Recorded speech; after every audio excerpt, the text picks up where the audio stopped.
이런 것들. 그리고 유가증권, 뭐 상품권이라든가 이런 것도 내가 당장 쓸 수 있는 현금 대용으로 쓸 수 있는 거기 때문에 이런 유가증권 이런 것들이 되게 유동자산 당장 쓸 수 있는 그런 거고, 매출 채권 중에서 1년 안에 회수될 수 있는 거 이런 것들이 유동자산이라고 볼 수 있습니다. 또 그 외에 재고자산이라든가 임대주택 자산, 뭐 임대주택을 위해서 내가 맡긴 그런 자산 이런 것들이 유동자산이라고 볼 수 있고, 전체적으로 유동자산은 1년 안에 내가 현금처럼 이렇게 사용할 수 있는 그런 자산을 유동자산이라고 얘기한다라고 이해하시고요. 그 다음에 비유동자산은 이와 같이 1년 이상 걸리는 거, 이게 투자자산이라든가 여기서 투자자산이라는 것은 내가 어떤 부동산에 투자했다든가 뭐 이런 거죠. 그 다음에 이제 어떤 그 외에 유형자산, 감가상각자산, 무형자산 이런 것들을 이제 비유동자산이라고 이렇게 얘기할 수 있는데, 총체적으로 1년 안에 현금화되어서 이렇게 활용되어지지 않고 2년 내지 3년 이렇게 길게 그 자산이 묶여 있는 이런 자산들을 비유동자산이라고 얘기한다고 할 수 있습니다. 그 중에서 이제 무형자산이라는 것이 있는데, 이것은 이제 어떤 실체는 없지만은 돈으로 하나의 가치가 나올 수 있는 그런 자산인데, 여기서 말하는 영업권이라든가 어떤 개발권, 또 특허, 저작권 이런 것들이 바로 무형자산에 해당되죠. 대개 이제 창업기업 같은 경우는 특허라든가 이런 것들이 또 아닌 상표권 이런 것도 자산에 해당이 됩니다. 상표권 뭐 이런 것들이 비쌀 때는 굉장히 높은 가격을 많이 우리가 가질 수 있죠.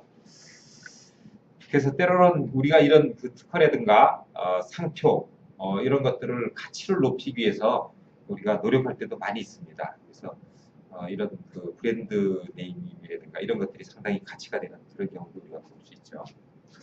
그 다음에 부채 역시 1년 안에 빨리 갚아야 되는 경우는 유동부채라고 이렇게 할 수 있는데, 바로 어떤 그 매입에 대한 차입금, 매입하면서 내가 주지 못한 그런 그 외상 매입금과 관련된 그런 비용들, 그 다음에 단기 차입금, 뭐 몇 달 쓰려고 이렇게 빌린 돈이라든가, 그 다음에 그 장기 부채 중에서 이제 상환할 때가 다 된 거예요. 금년까지가 만기다. 이런 것들이 유동성 장기 부채입니다. 원래는 3년짜리인데 이게 기간이 지나서 금년에 상환해야 된다. 이런 것들이 이제 유동성 장기 부채인데, 이와 같이 1년 안에 이런 상환해야 되는 그런 부담이 있는 그런 부채 이런 것들이 이제 유동 부채고요. 그 다음에 보통 오래가는 기간이 많이 남은 사채 같은 경우는 보통 3년 내지 5년 이렇게 하잖아요. 그래서 1년 이상 남은 사채 이런 것들은 비유동 부채로 이렇게 분류가 됩니다. 그리고 장기 차입금 그리고 이연 부채 이런 것들이 비유동 부채라고 이렇게 얘기하시죠. 그래서 사채 같은 경우 내가 지금 현재 갖고 있는 사채가 한 3년짜리다 이러면 비유동으로 분류되고요. 1년밖에 안 남았다. 이런 경우는 이제 유동으로 분류된다 이렇게 볼 수 있습니다. 그래서 유동과 비유동 것들을 잘 이해를 해주시고, 그 다음에 자본에는 자본금하고 자본잉여금, 자본조정, 뭐 장기주식 이렇게 용어들이 좀 여러 가지가 있는데, 자본잉여금이라는 거는 이제 보통 이 개인기업, 조그만 창업기업에서는 뭐 창업기업에서도 나타날 수 있죠. 요거는 이제 자본잉여금이라는 거 어떤 예를 들어서 한번 얘기를 드리면, 맨 아래 나와 있습니다만 유상증자율 마이너스 뭐 이렇게 했는데, 우리가 주식을 처음에 액면가 500원으로 주식회사인 경우는 5,000원 기준으로 주식을 몇 주 이렇게 분할을 하잖아요. 그죠? 근데 이 기업이 처음에 내가 5,000원씩 이 주식을 우리가 다 이렇게 최소한 법인이기 때문에 3명 이상에서 주식을 이렇게 나눠서 배분을 했어요. 근데 다시 이제 투자를 더 받고 싶다는 얘기죠. 투자를 더 받으면 기존에 받은 사람은 주식 지분이 적어집니다. 따로 투자를 또 받으면 전체를 100으로 보고 N으로 나누게 되면 자기 지분율이 적어지잖아요. 그죠? 그럼 투자 받으면 어떻게 해요? 기존의 사업자들은 손해죠. 그죠? 그러면 이제 되게 근데 문제는 뭐냐면 내가 처음에 준비하면서 기간이 지나면서 기업의 가치가 더 커졌다는 얘기죠. 그걸 내가 보상받을 수는 있어야 될 거 아닙니까? 처음에 시작한 사람이 5천 원에 주식 내가 투자한 거하고 1년 후에 시작하는 또 들어오는 사람이 5천 똑같이 들어와가지고 똑같은 지분율을 갖는다 그러면 이거는 처음에 들어온 사람 입장에서는 굉장히 불합리하죠. 예, 그래서 그 다음에 이 증자를 할 때는 곱하기 10 한다든가 곱하기 5 한다든가 이래가지고 내가 들어갈 때는 5천 원이 한 주였지만은 그 다음에 나중에 유상증자 들어올 때는 5만 원이 한 주가 됩니다. 5만 원. 그죠? 예, 이런 식으로 했을 때 5천 원 액면가 주식을 결국 얼마에 파는 거냐면 5만 원에 파는 거예요. 이때 바로 자본 잉여금이 생기는 겁니다. 이럴 때 생기는 그 수익이 바로 이 자본 잉여금이 됩니다. 그래서 이와 같이 자본 잉여금이 생겨서 이것이 이제 자본화되는 그런 비용 이런 것들이 자본이 될 수 있다는 거고요.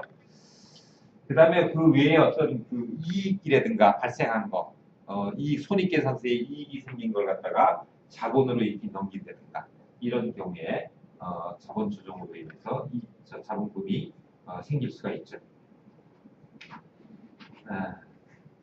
그러면 나머지는 뭐 자본금은 회사 주식수 곱하기 액면가로 이루어진다. 이렇게 얘기할 수 있고요. 이 액면가하고 차이 나는 것이 바로 자본 잉여금이다. 이렇게 보시면 됩니다. 자, 실제 대차대조표 한번 예시를 이렇게 보게 되면 내 어떤 그 사업기별로 여기 2006년 12월, 2007년 12월, 근데 12월 31일 기준입니다. 되게 어떤 시점을 기준으로 자산 상태를 표현하는 거기 때문에 12월 31일 기준으로 대차대조표는 되게 다 이루어졌다고 이렇게 보시면 됩니다. 그래서 연도별로 자산의 증가가 어떻게 변했는지, 부채의 증가가 어떻게 변했는지 연도별로 이렇게 되게 비교해 보면서 그 회사의 기업 상태 이런 것들을 볼 수 있도록 이렇게 되어 있습니다. 자, 보시게 되면 자산 총계의 유동, 비유동 이렇게 구분이 되어 있고 부채도 역시 유동, 비유동 이렇게 구분이 되어 있고 그 다음에 자본 이렇게 나오게 됩니다. 자, 이게 아까 우리가 여기서 볼 때는 차변은 자산, 대변은 부채 자본 이렇게 했는데 이렇게 나열할 수도 있어요. 근데 요거는 한 기에 대한 것밖에 표현하기가 어렵죠. 여러 기에 대한 것들을 비교할 수가 없습니다. 그래서 보통 우리 재무제표상 발표되는 거는 이거를 세로열로 대차 T 계정으로 표시하지 않고 세로로 이렇게 표시해서 자본 합계와 부채 자본의 합계가 자산 총계와 일치되도록 이렇게 해가지고 연도별로 비교할 수 있는 이런 표로 나타냅니다. 손익계산 같은 경우는 이 세로열로 이렇게 달려있기 때문에 자동으로 비교할 수 있는데 대차대조표 같은 경우는 차례를 이렇게 구분하면 연도별로 비교할 수 없잖아요. 그래서 일단 보고서 그 재무제표상 보고서에는 다 이렇게 연도별로 비교할 수 있도록 저렇게 표시되고 있습니다. 그 다음에 이제 현금 흐름표 한번 더 보죠. 아까 말씀드렸듯이 이 기업 회계는 수익 발생 시점과 현금이 들어오는 시점이 다릅니다. 현금이 다른 시점이 달리기 때문에 현금이 실제 언제 어떻게 들어오냐를 별도로 관리해 줘야 될 필요가 있는 거고 또 만약에 현금이 부족하다 그러면 현금을 미리 준비해야 되잖아요. 현금이 딱 떨어졌는데 이 기업하는 사람이 제일 속타는 게 뭔지 아세요? 제일 속타는 게 이 돈이 딸릴 때 제일 속탑니다. 딴 거는 어떻게 가서 메꿀 수 있어요. 안 되면 빌어서 메꾸든가 어떻게 메꾸는데 이 돈이 안 되는 거는 이게 어떻게 메꿀 수가 없다. 돈으로밖에 해결이 안 되는 거예요. 그래서 이런 자금을 미리 준비하지 않으면 회사가 상당히 어려움을 처할 수 있기 때문에 이 현금 흐름을 잘 조사해서 현금 흐름을 부족하지 않도록 이렇게 잘 조사해야 됩니다. 그래서 여기서 수익과 수입이 다르다는 거. 수익은 회사가 이익을 낸 거. 예를 들어서 카드를 끌었을 때 그때가 이익이 발생합니다. 카드가 끌었을 때. 이걸 발생주의라고 얘기합니다. 발생주의. 그래서 카드 끌었을 때 이익이 났는데 실제 수입은 매출이나 이익과 상관없이 현금이 증가하는 거예요. 이게 수입이라는 거죠. 그렇죠? 네. 재밌는 얘기를 하나 드리면 실제 지금도 이제 기업이 있는 기업인데 우리 검은 비닐봉지 있죠. 검은 비닐봉지. 그게 뭐 어떤 게 뭐 한 개 10원인가 된다 그래 10원. 그분이 자기 이 기업의 성공담을 얘기하면서 그런 얘기를 하는데 처음에 이 사람이 비닐로 장사를 했다. 그 비닐봉지 장사. 근데 이걸 갖고 와서 8원에 갖고 와서 10원에 판대요. 10원에. 그래서 처음에 물건을 갖고 와서 10원에 팔고 8원을 주는 거예요. 근데 이 10원에 팔다 보니까 똑같이 딴 사람이 비닐을 팔고 있는데 비닐봉투를 검은 비닐봉투를 파는데 이 사람은 9원에 팔더라는 거예요. 9원에. 근데 자기는 이거 뭐 갖고 오는데 비용 들고 9원에 팔면 자기는 아무것도 안 남는다는 거예요. 그래서 이 사람이 이걸 어떻게 하면 되지?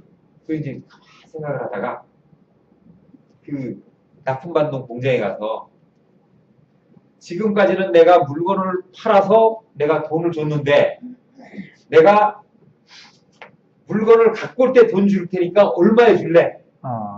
그랬더니 7원에 준다는 거예요. 7원에. 그래서 이 사람이 그걸 7원에 딱 띄워왔어요. 그러니까 이제 9원에 팔아도 되는 거예요. 9원에 팔아도.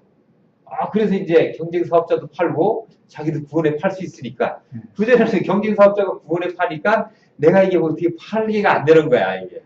그래서 9원에 팔았어요. 그러다가 이 사람이 다 생각을 한 거야. 야, 더 좋은 방법이 있지 않을까? 그래서 그 다음에 내가 주문할 때 돈부터 미리 줄게. 얼마 줄래? 6원에 준다는 거예요.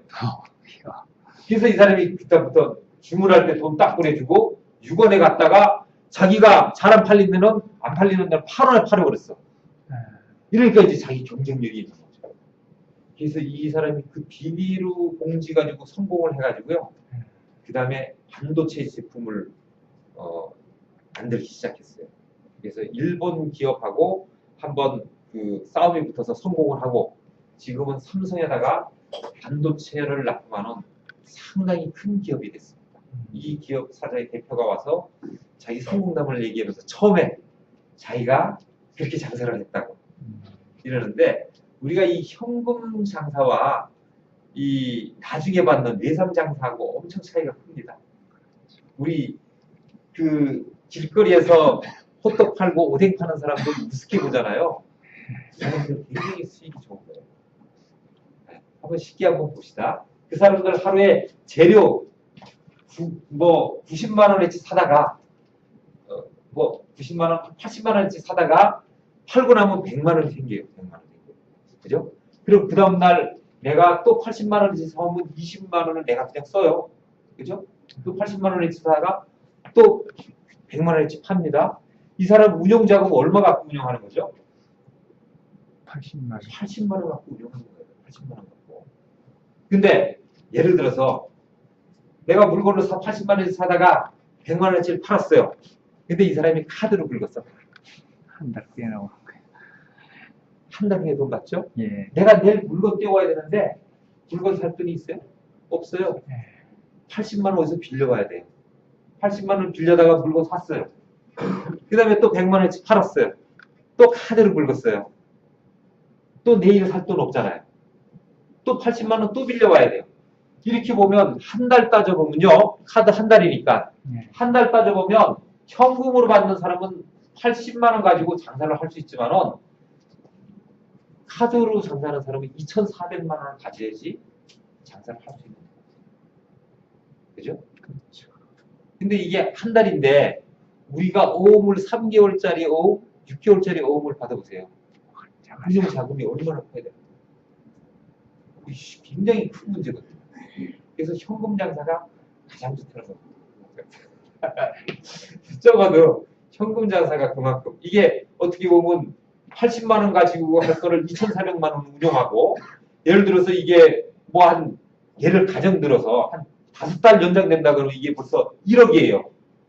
1억이라는 비용에 대해서 기회비용이라는 게 생깁니다. 쉽게 말해서 이자 비용. 이런 것들이 생겨요. 그죠? 그런 비용을 따지면 엄청난 비용, 회사로서는 엄청난 비용이라는 거죠. 그죠? 기업 간에 거래할 때는 거의 뭐 거래 시점에서 바로 현금을 주지 않잖아요. 보통 뭐 한 달이나 뭐 석 달 정도 그런 예, 기간을 주게 되는데 예. 그럴 경우는 어쩔 수가 없지 않습니까? 그렇죠. 예. 근데 그렇게 하더라도 음. 이제 그 현금 회수 기간이 빠르게 해가는 것이 좋다는 거죠. 그래서 대부분 어음을 받더라도 어음을 깡 하는 데가 많잖아요. 네. 네, 100%깡 해가지고 바로 현금화 시키고 사실은 그게 매출 손실이거든요. 그러니까 그럼 손에 손실이죠. 네. 네. 그래서 그런 경우가 많은데 그만큼 이 현금에 중요도가 있다. 그걸 제가 말씀드리기 위해서 이런 사례를 말씀드렸고요. 만약에 이와 같이 뭐 2,400만 원이 내가 필요하다. 이 자금 조달이 안 되면 내가 사업을 못 하는 거예요. 자금 조달이 안 되면. 그죠? 그래서 이게 외상 거래가 이렇게 일어날 경우에는 거기에 대한 이 현금 체크가 계속 이루어져 가지고 거기에 대한 조달이 바로바로 돼야 된다. 근데 이게 다행히 내가 신용이 있고 어떤 고정적인 금융 거래처가 있어서 내가 바로바로 이렇게 조달이 일어나면 문제가 없는데 조달이 안 되는 경우가 있어요. 시장 상황이 안 좋다든가 뭐 이럴 때 조달이 안 되는 경우가 있어요. 이럴 때는 장사를 못 하는 겁니다. 장사 자체를. 네. 큰 기업 같은 경우는 이 조달하는 금액이 엄청나요. 제가 KT의 자금 쪽에 이렇게 있으면서 보면 그 필요한 자금이 500억, 1000억, 1500억이 그냥 순간에 팍팍 들어와줘야 돼요. 그걸 보통 이제 회사채로 발행하거든요. 회사채로 발행하면 오전에 발행하면 오후에 500억, 1000억이 다 나갑니다. 다 돈이 들어옵니다. 그 정도로 자금이 돌아가면 문제가 없는데 이게 등급이 신용 등급이 낮잖아요. 그러면 첫째 이율이 높아요. 회사채 이율이 높아요. 이율이 뭐 좋은 그 신용도가 좋은데 A 플러스 이런 데는 회사채 그 이자율이 뭐 지금은 더 낮아졌죠. 옛날에 그럴 때가 6%에서 7% 사이 왔다 갔다 했는데 등급이 안 좋으면 9%, 10% 올라갑니다. 9%, 10%라도 자금 조달이 안 되는 거예요.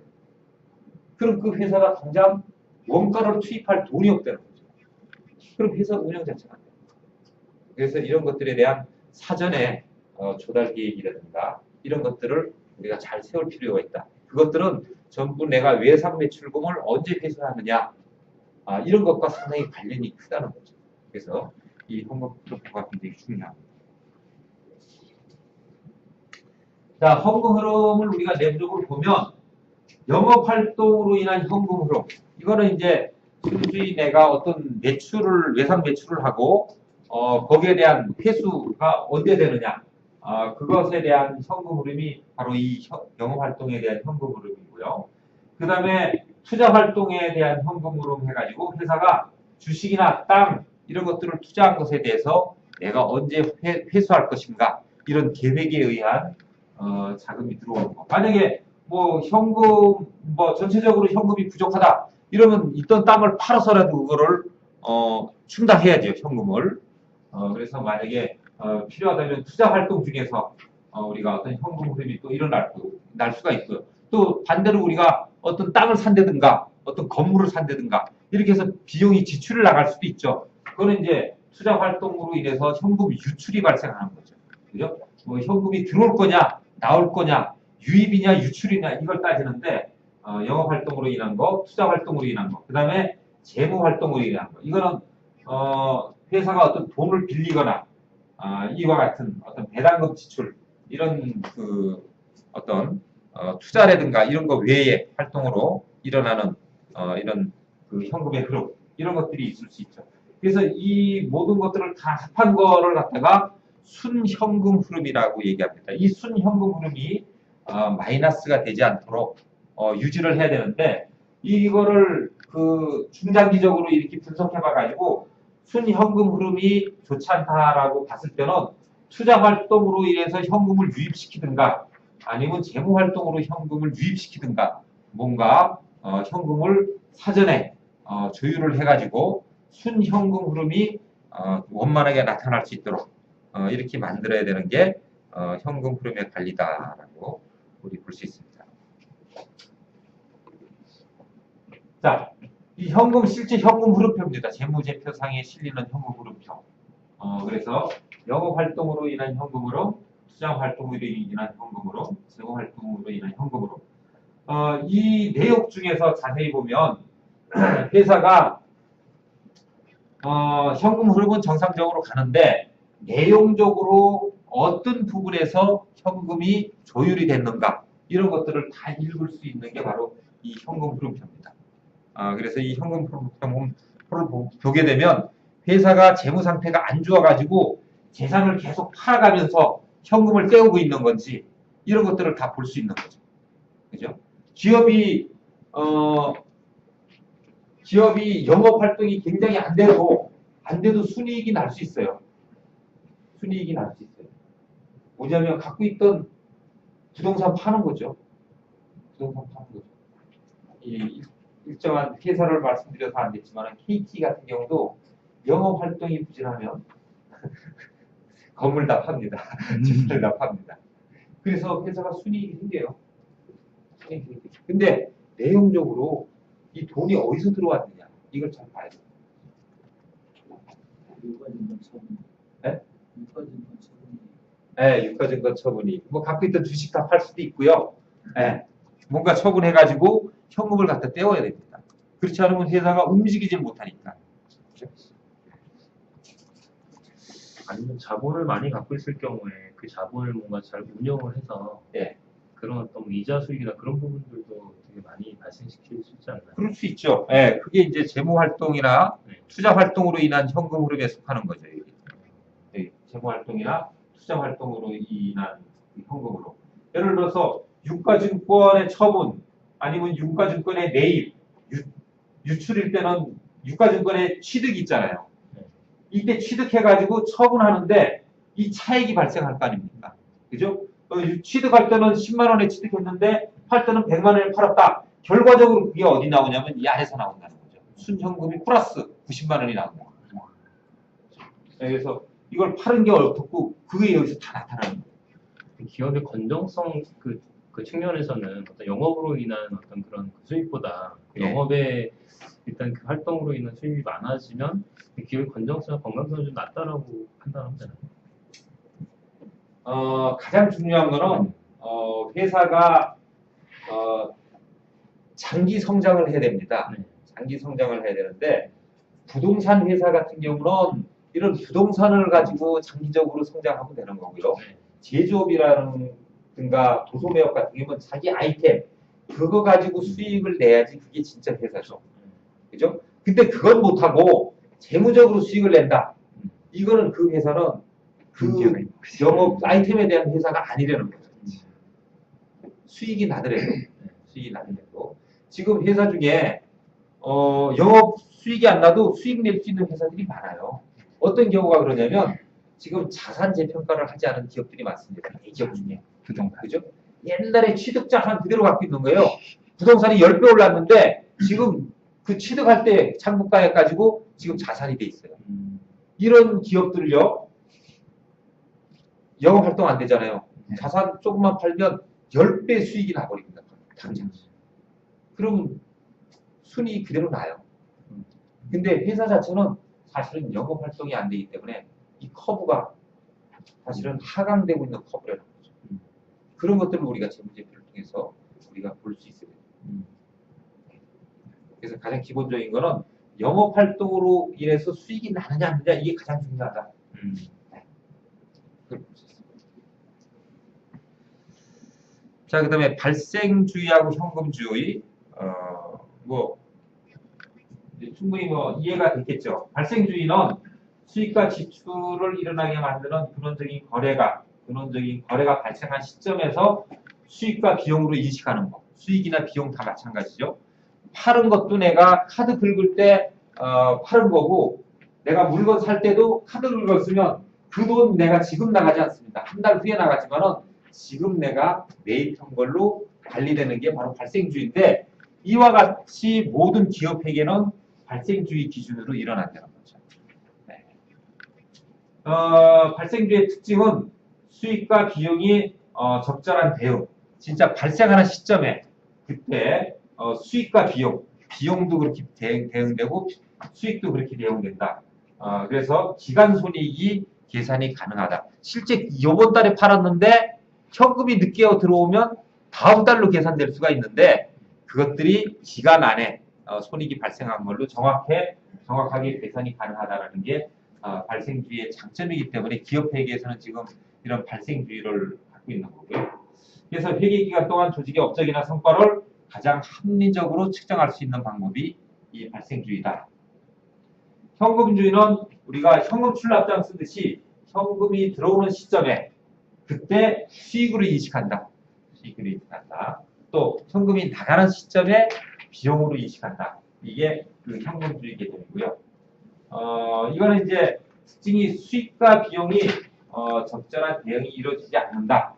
그래서 올바른 기간 순익 계산이 되지 않는다라는 그런 측면이 있고요. 장점이라고 본다면 받을 채권이익은 많은 상태 이런 상태에서 채무에 대한 현금 지급 능력이 없어서 도산하는 이런 흑자 도산을 막기 위해서 적정한 현금 보유가 중요하다라고 얘기할 수 있습니다. 여기서 흑자 도산이라는 거 우리가 많이 들어봤죠, 그죠? 흑자 도산이 흑자인데 어떻게 도산이 될 수 있느냐? 흑자가 어떻게 도산이 될 수 있느냐? 이 현금주의에서는 흑자 도산은 맞는 말은 아니죠. 현금의 주의에서는 흑자 도산이 없습니다. 그런데 이 발생주의에서 흑자 도산이 발생이 가능하죠. 할 수 있죠.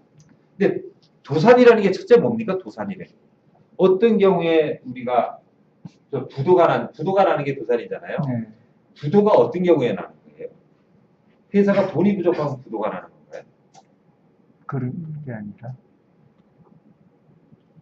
그 만기된 어음이나 네. 그 어떤 그 채무를 갚아야 될 시점에 그 돈을 갚지 못하면 그렇죠. 내가 줘야 될 시점에 네. 주지 못할 때 어떻게 빌려다가 떼우면 괜찮아요. 근데 어떻게 빌릴 때도 없어가지고 못 떼웠다 이거죠. 아까 말했듯이 회사가 필요하면 회사채를 발행하든가 어디 융자를 하든가 해서 이걸 떼워야 되는데 융자도 안 되고 회사채 발행도 안 돼서 돈이 없다는 거죠. 유동성이 없다는 거죠. 유동성이 없어 이걸 떼우지 못할 때 그때 결국 부도거든요. 근데 이 부도가 어떤 경우에 이제 나타날 수 있냐면 흑자 부도라는 거 특히 이 기업에다가 아까 팔았어요. 팔았는데 5을 6개월짜리를 줬어요. 그죠? 근데 이 팔 때도 내가 외상으로 팔고 살 때도 외상으로 일단 상단이니까. 그렇죠. 근데 살 때는 내가 6개월로 똑같이 6개월로 사면 문제가 없는데 살 때는 내가 6개월로 못 사는 거죠. 그죠? 뭐 3개월로 샀다 이거예요. 근데 이제는 6개월에 샀어요. 6개월로 팔았어요. 근데 3개월이 지난 시점에 내가 여기 돈을 받아야 주는데 3개월 지난 시점에 여기 돈을 줘야 되는데 돈을 못 주는 거야. 딴 데 빌리려고 그랬더니 돈 조달이 안 돼. 결국 못 주잖아요. 회사상으로는 매출이 훨씬 더 많이 일어났기 때문에 흑자예요. 근데 돈을 못 받아서 주지를 못하는 거죠. 이때 바로 이제 흑자 도산이. 회사는 수익은 발생했는데 현금이 따라주질 않아서 내가 줘야 될 부채를 못 갚았다. 이때 이제 흑자 도산이 될 수 있는 거죠. 그래서 현금이 그만큼 우리가 관리하는 게 중요하다라는 것들을 우리가 생각할 수 있고요.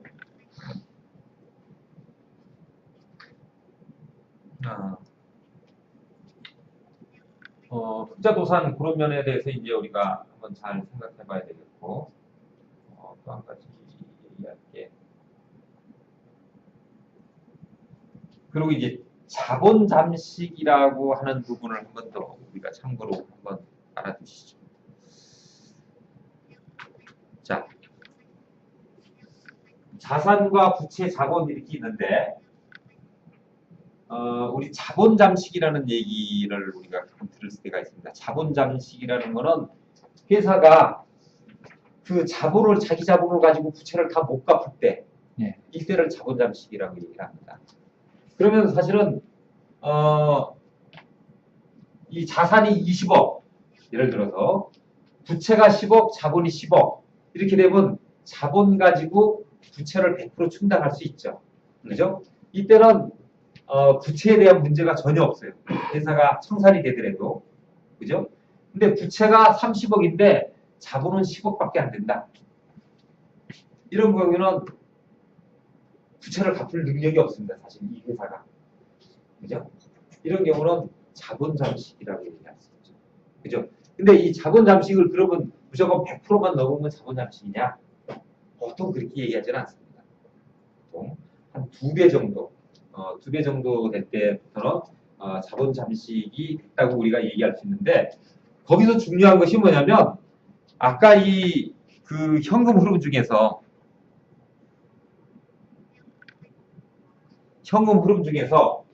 아까 뭐 영업 활동으로 인한 수익이 생기는 것이 중요하냐, 재무 활동으로 생기는 것이 중요한가 얘기하는데, 자본 잠식 상태라도 영업 활동으로 수익이 정상적으로 발생하고 있으면 아무런 문제가 없습니다. 그렇죠. 네, 아무런 문제가 없는데 영업 활동으로 해서 수익이 발생하지 않으면서 부채 비율이 높다. 이때는 문제가 있는 거예요. 이때 이제 자본 잠식의 문제를 거론한다든가 이렇게 되는 거죠. 근데 사실 이 부채 비율은 나중에 이제 유동성 비율 이런 것도 나옵니다만, 우리가 IMF 이전에는 특히 건설업 이런 데는 부채 비율이 굉장히 높았어요. 네. 1000% 이렇게 갔습니다. 800%, 1000%. 근데 이렇게 갔는데 이게 갑자기 IMF라든가 유동성의 문제, 자본을 내가 조달하기 어려운 상황이 돼버리면 이거는 금방 깨진다는 거죠. 금방 깨진다. 그래서 IMF 때 우리 기업들이 굉장히 어려움을 많이 당한 것이 그때 이 부채 비율이 굉장히 높았기 때문에 그렇고요. 지금은 이 부채 비율이 200%를 되게 넘지 않습니다. 그래서 지금은 굉장히 안정성이 있다고 이렇게 얘기하죠. 건설업 같은 경우는 실제 그렇게 그 부채 비율이 굉장히 높게도 이렇게 되는 것을 제가 한번 실제적으로 이렇게 경험을 했는데, 제가 9억을 가지고 70억짜리 아파트를 이렇게 쳐봤어요.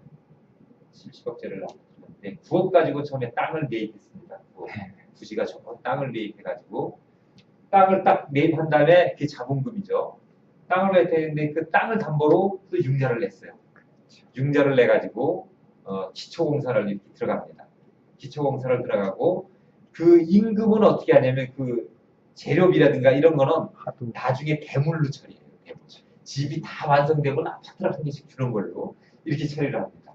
그러면 그 원자재를 집이 완성될 때까지 쓸 수 있죠.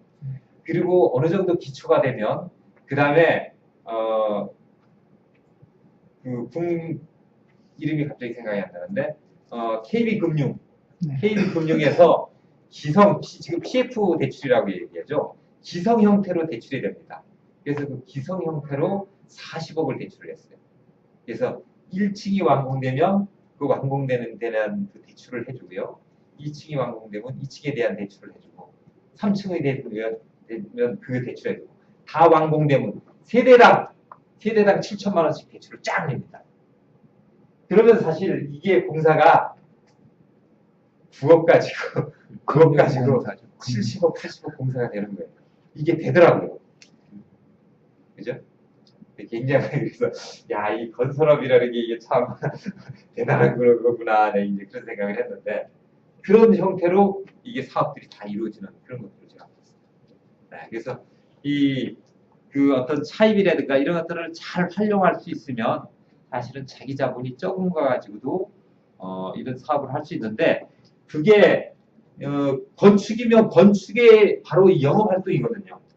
영업 활동으로 인해서 현금 흐름이 흐르는 그런 형태로 되어지면 큰 문제가 없는데, 그게 아니고 이런 것들은 영업 활동에 대한 것은 잘 안 되고 다른 걸로 이게 돼서 이게 떼어지는 거다라면 그거는 우리가 잘 봐야 된다는 거죠.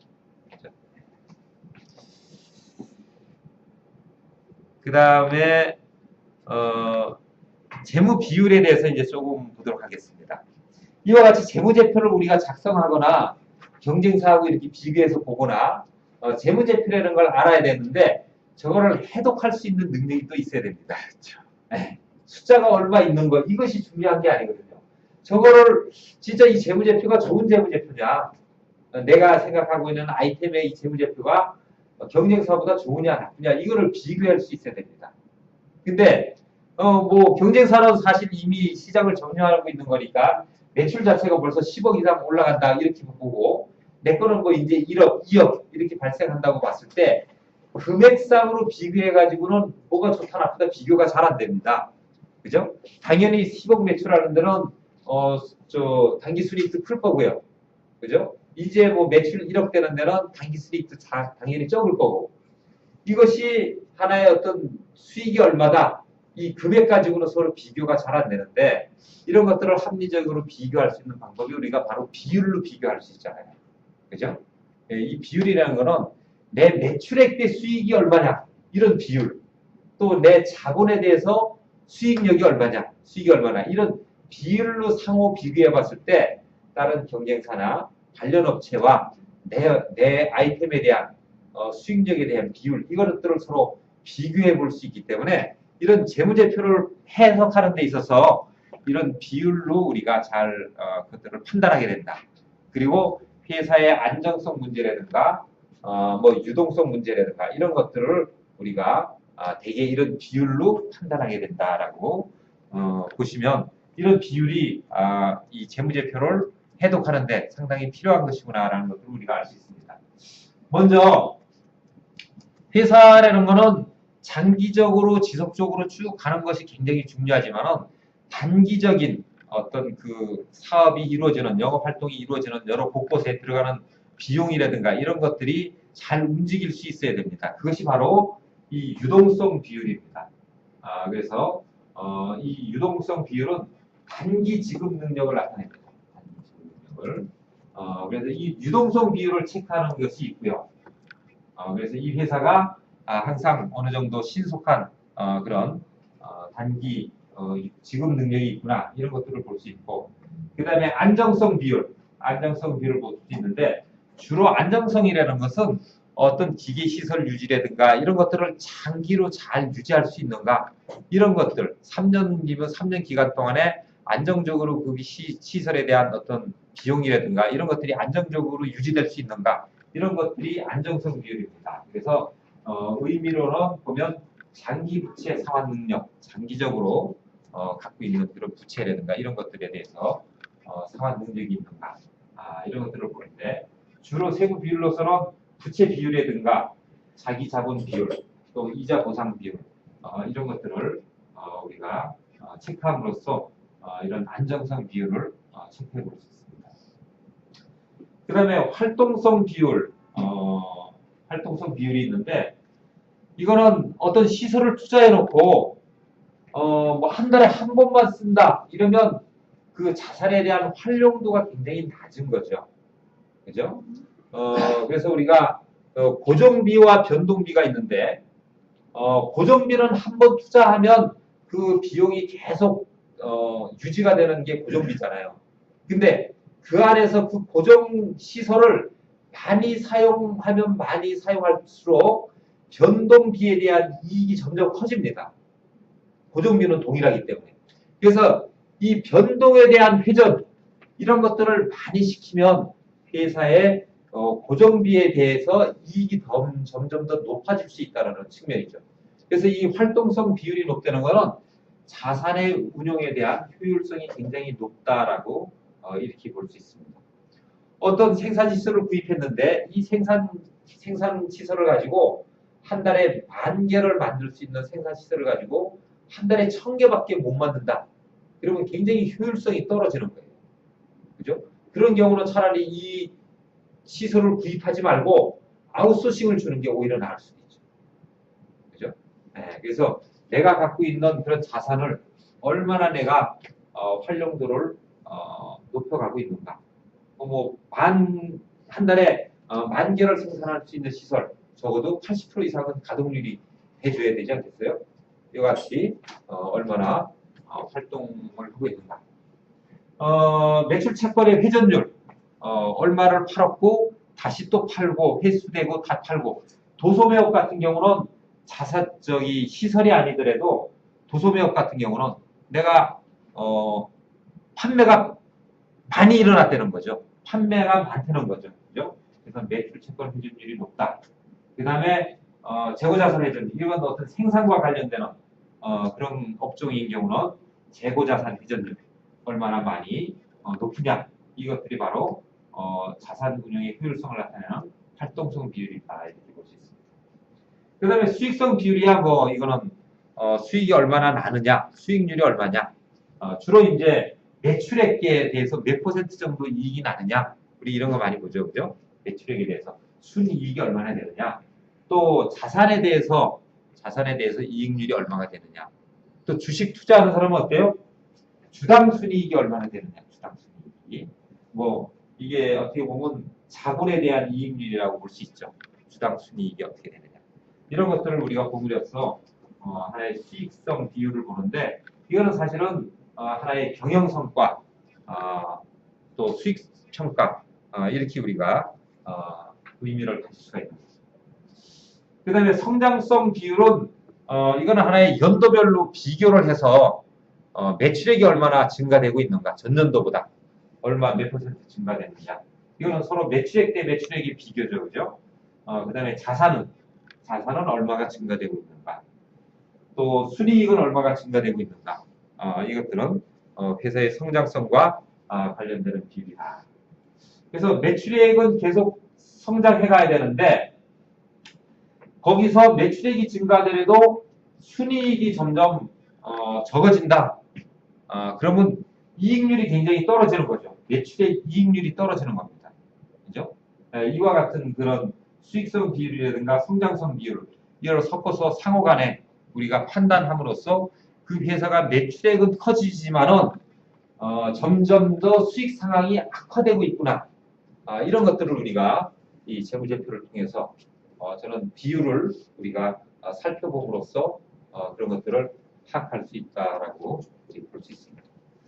세부적으로 뭐 유동성 비율을 산출하는 그런 산식 이런 걸 뒤에 쭉 나열되어 있는데, 몇 가지만 보면 이제 유동 비율은 유동 부채와 유동 자산의 비율.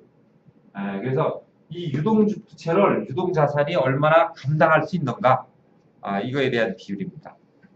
그것이 유동 부채 비율이고, 당자 비율은 우리가 당자 자산이라고 하면 그 당자로 설정된 그런 당자 금액이죠, 그죠? 당자 금액과 유동 부채. 이 당자 자산이라면 여러분들도 그 현금 대출 이게 설정이 돼 있죠, 그죠? 보통 얼마나 쓰시는지 몰라도 저도 한 3천만 원 있으니까 쓰지 않아도 든든하더라고요. 급할 때는 3천만 원 쫙 뺄 수 있으니까. 그래서 이런 것들이 하나의 회사의 당자 자산과 같은 건데, 그런 비율이 어떻게 되는지, 이런 것들로 인해서 급하게 생기는 어떤 그런 비용에 대해서 얼른 내가 대처할 수 있는 그런 유동성이 있다, 이렇게 얘기할 수 있습니다. 그 다음에 안정성 비율은 길게 봐서 어떤 부채 비율, 유동부채와 비유동부채를 합한 것과 자기 자본하고의 어떤 비율을 봐서 부채 비율로 볼 수 있고요. 또 총 자산에 대해서 어떤 자기 자본 비율을 해가지고 자기 자본 비율 이렇게 볼 수도 있는데, 안정성 비율은 전체적으로 크게 봐서 장기 부채를 우리가 잘 이끌어 나갈 수 있는 그런 비율 지표다라고 이렇게 보시면 됩니다.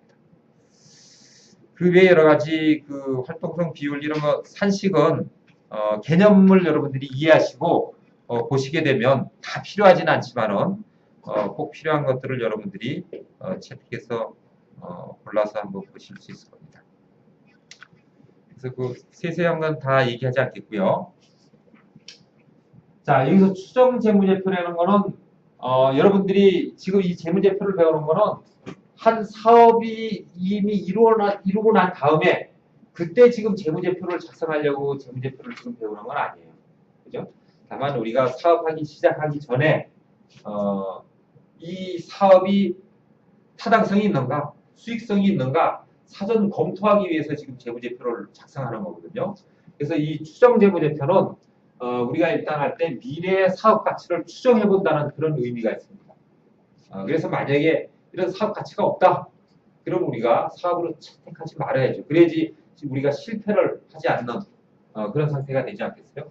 그래서 이런 미래 사업 가치를 추정해서 이 가치를 최대화시킬 수 있는 최적의 사업 포트폴리오 이런 것들을 구성하고 그 다음에 투자 사업의 어떤 자금 조달 능력 실제 이걸 하다 보니까 이런 비용이 더 발생 안 되든가 사업이 몇 년 차까지는 수익이 발생하지 않아서 이 기간 동안에는 계속 비용이 들어가기 때문에 그 기간 동안에 들어가는 자금이 더 필요하다든가 이런 경우가 많이 있죠.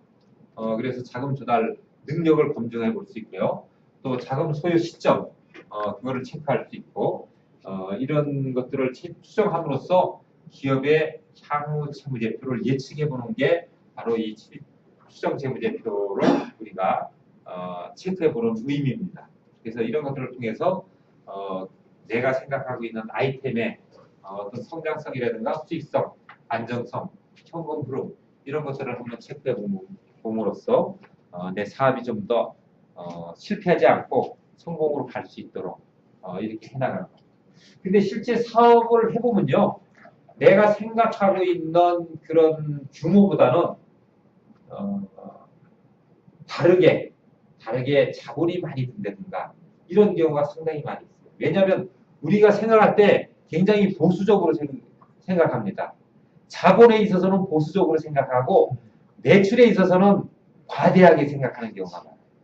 그죠? 근데 실제 하다 보면 매출은 생각만큼 안 나오고 비용은 자본은 생각보다 더 많이 들어가게 됩니다. 그래서 자본을 우리가 계획할 때 내가 생각하는 것보다 약 한 3분의 1 정도는 더 많게 이렇게 잡을 필요가 있다라고 생각하고요. 매출은 내가 생각하는 것보다 3분의 1 정도 적게 이렇게 실제 나타난다고 이렇게 생각하시면 됩니다. 제가 실제 사업을 딱 해보니까 딱 운영하면서 자금이 모자라더라고요. 자금이 실제 모자라요. 내가 생각했던 것보다 한 3분의 1 정도가 모자라요. 근데 이게 자금 계획을 내가 미리부터 갖고 있지 않으면 그 자금 조달을 못하면 사업을 운영하기가 어렵다는 거죠. 매출이 좀 적게 나오는 거는 그나마 뭐 노력해서 올린다 그러는데 자본이 더 들어가는 걸로 내가 조달을 못할 때는 이게 정말 안타까운 거죠. 그죠? 그리고 처음에 초기 사업자는 뭐 은행 가도 돈을 빌릴 수가 없어요. 실적이 없잖아요. 1년 지나기 전에는 실적이 없기 때문에 은행은 제일 중요한 게 뭡니까? 내 빌려든 돈을 받을 수 있는가 없는가 그거예요. 받을 수만 있으면 내가 빌려줘요, 은행에서. 근데 새로 사업한 사람, 저 사람이 돈 버는지 안 버는지를 내가 모른다 이거죠. 근데 버는지 안 버는지 근거는 세부적인 재무제표가 나와야 되거든요. 재무제표가 나오기까지는 1년이라는 기간이 걸리는데 그 전까지는 나한테 신용이 아무것도 없는 거예요. 그래서 나한테 돈을 빌려줄 수가 없어요. 그 1년 안에 내가 자금 조달하기가 어렵다는 거죠. 그래서 이런 그 재무제표를 우리가 한번 충분히 잘 검토해가지고 진짜 필요한 자금, 내가 감으로 이렇게 생각한 자금보다 오차나는 것들을 줄여야지 내가 사업에 있어서 당황하고 실패하지 않을 수 있다. 이것 때문에 이 세 문제표를 우리가 실제적으로 한번 잘 해보는 거 굉장히 중요하다 이렇게 말씀드립니다. 혹시 질문 있으면 질문을 주시죠. 질문이요. 기업들하고 거래하다 보면 네. 이제 좀 작은 기업들하고 거래할 경우가 좀 많이 있는데 네. 그런 기업들이 재무적으로 건전한지 안 건전한지를 네. 좀 볼 수 있는 방법이 네. 그런 자료들을 쉽게 볼 수가 없잖아요. 그게 예를 들어 제가 어떤 업체와 거래하려고 하는데 이 기업이 정말 뭐 어느 재무적 문제가 없는지 건강한지 체크하려면 어떤 방법으로 체크하는 방법이 있나요? 근데 이제 대기업이나 상장 기업 같은 경우는 다 재무제표를 공식적으로 낼 수 있게 돼 있기 때문에 저걸 보면 되죠. 네. 근데 비상장 기업이라도 네. 세무를 위해서 네. 세무상에서 저런 재무제표를 다 내도록 돼 있어요. 네. 작은 기업이라도 일반 기업이라도 간이 과세자 이런 게 아닌 경우는 다 저걸 내도록 돼 있습니다. 네. 그래서 뭐 내가 작성을 하든 세무사를 통해서 하든 다 저거를 작성하도록 돼 있어요. 1년 미만 기업일 경우를 말고는 아닌 경우는. 그래서 그런 재무제표를 보자고 그러면 돼요. 우리가 은행에 하더라도 일반 기업의 경우 다 저는 재무제표를 요구합니다. 그러면 세무사에서 작성했던 내가 작성했던 네. 그 확인을 필요해서 우리가 세무사에서 작성된 재무제표를 요구하죠. 그쪽에서는. 그것처럼 우리도 만약에 이게 정말 근거 있는 게 필요하다면 네. 세무서에서 작성한 세무제표를 보여달라, 네. 확인시켜달라, 네. 이를 요청할 필요가 있죠. 요청하기까지 약간 민감할 수 있으니까 예. 오픈되어 있는 예. 사이트나 그런 게 없나요? 이렇게 일반적으로 그냥 그런 정보 오픈되어 있는 공간. 그거는 그 세무상에 등재되는 매출액, 네. 이런 것들을 볼 수밖에 없는데 네. 세금 신고서 네. 이런 거 가지고 판단할 수밖에 없어요. 세금 신고서. 네. 그러니까 거기는 뭐 비자료 거래는 다 빠지겠지만은 네. 공식적으로 딱 나오는 거는 세무자료가 제일 정확. 그건 다 오픈되어 있나요? 그거는 다른 기업에서 다 볼 수 있도록 돼 있는지는 모르겠는데 네. 이제 일반 대기업은 다 그 공시하도록 돼 있기 때문에 그런데 공시하는 걸 의무적으로 하지 않는 경우는 꼭 그렇게 오픈돼 있다라고는 얘기할 수 없지만은 필요할 때는 그거는 회사로 입장에서는 그거를 오픈시켜야 될 의무는 있는 거죠. 요구할 때는. 그럼 비상장 법인의 경우에는 제일 좋은 건 직접 요청하는 게 일단 가장 그렇죠. 좋고. 법인은 법인은 기본적으로 공개해야 된다고 보면 되고요. 네. 개인 기업인 경우는 네. 그게 꼭 공개한다는 의미하고는 좀 다를 수 있어요. 그럼 법인 같은 경우 공개한다라고 하면 네. 그 자료 어디에다가 공개하는 겁니까? 상장 기업은 이제 네. 그 여기에 나오는 그 자료를 보면 되고요. 네. 그 외에는 세무 자료밖에는 지금 볼 수 없을 거예요. 그래요. 네. 세무 자료. 좀 정확한 그 기업의 건전성을 좀 확인하기는 제3자가 확인하기 좀 어려움이 있겠네요. 예. 근데 이제 세무상 그거를 요구해서 봐야죠. 꼭 불편한 거를 떠나서 그거는 거래상에서 서로의 어떤 신용이라든가 이런 것들을 확인하기 위해서 필요한 거니까 그런 것들을 요구해야 됩니다. 법원에 가면 있는 거 아니에요? 법원에 가서 정상적으로 잘 뛰어다가 넣으면은 쳐서 돈 수입인지 얼마 붙이고 그거를 제가 띄워보지는 않았는데 법원에 가서 때로는 이제 동의를 받아야 될 필요가 있을 때가 있어요. 왜냐하면 내 회사 자료가 아니기 때문에. 아니면 또 내가 돈을 받을 때 하면은 법원에 가서 그냥 주소하고 넣고 같이 이렇게 법원서는 내가 누구랑 같이 있는 그렇죠. 가고 그것까지는 제가 법원에서 나 다른 회사 거를 내가 임의로 띄워놓은 거는 제가 그것까지는 체크를 못 해봤는데 때로는 그 회사의 동의를 받아야 될 그런 경우도 있는 것 같아요. 이게 그래서 아까 공개됐느냐 안 됐느냐 그것 때문에 그런데 완전히 공개됐다 그러면 내가 가서 그냥 요청만 하면 내 소속만 밝히면 이렇게 뛸 수 있겠죠. 근데 이게 완전히 공개되지 않았다 그러면 동의를 받아서 하든가 이렇게 해야 됩니다. 대부분의 IT 기업들이 지금 소규모로 이렇게 운영하기 그렇죠. 때문에 정말 이 회사가 지금 뭐 잘 되고 있는 건지 안 되는 건지는 확인하기가 쉽지 않습니다. 맞습니다. 특히 거래하는 데 있어서. 그 거래도 되는지 안 되는지를 그냥 객관적으로 확인할 수 있는 그런 방법이 있는지 그런 게 한신평 같은 데 들어가면요. 네. 한신평이 그 월 얼마 내고 그걸 치면 나와요. 사업자들 그걸 치면은 재무제표 해가지고. 그러니까 그런데 의뢰해서 받는 경우는 그게 할 수 있지만은 내가 직접 열람하는 거는 그게 완전히 그게 사실 공개잖아요. 그죠? 내가 직접 열람. 사이트에 들어가서요. 그래요? 사업자 등록번호를 누르면 한신평 거기에 들어가면 그 사이트에 그러니까 그거는 기업에서 공개하는 건 아니고 평가회사에서 공개하는 그런 평가회사에서 그렇죠. 그렇죠.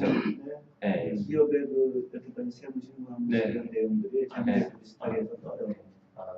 보험회사 같은 경우 그걸 다 보고 영업 발표를 나갑니다. 그걸 제가 한신평에 그냥 가입해서 유료 서비스를 받으면 돼요. 유료 서비스 받는 거죠. 근데 이제 보험회사 같은데 뭐 알거나 근무를 하면은 쉽죠. 그분 통해서. 보험회사 그러니까 아니더라도 그런 그런 것들 일반